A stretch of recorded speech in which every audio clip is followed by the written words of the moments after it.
మొన్న ఏమన్నారు రైతు బంధును 1 జనవరికి కొత్త సంవత్సరం కానుక ఇస్తున్నాం రైతు బంధు అన్నారు. సంక్రాంతి పండుగకి ఇస్తున్నారు రైతు బంధు అన్నారు. ఎలక్షన్లు అయ్యేటప్పుడు ఎలక్షన్ కాగానే 17వ తారీఖే రైతు బంధు కోడ్ ఉన్నది, కోడ్ అయిపోగానే 17వ తారీఖే రైతు బంధు వేస్తామన్నారు. 20 తారీఖు వచ్చింది. కేసీఆర్ గారేమో నాట్లకు రైతు బంధు వేసిండు.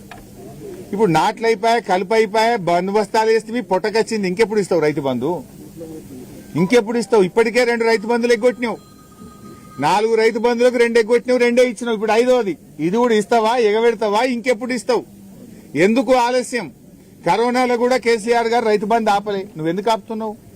నువ్వు కాంట్రాక్టర్లకు మాత్రం 20,000 కోట్ల బిల్లులు ఇచ్చినావు. ఈ సంవత్సరం 20,000 కోట్లు కమిషన్ల కోసం బడా కాంట్రాక్టర్లకు బిల్లులు ఇచ్చినావు.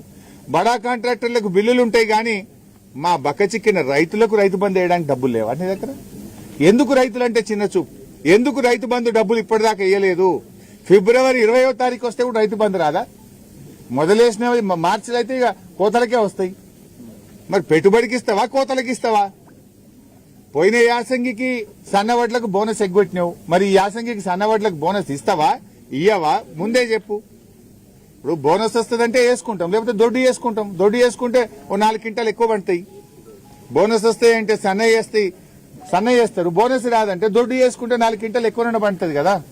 నువ్వు పోయిన యాసంగికి బోనస్ ఎగ్గొట్టినావు.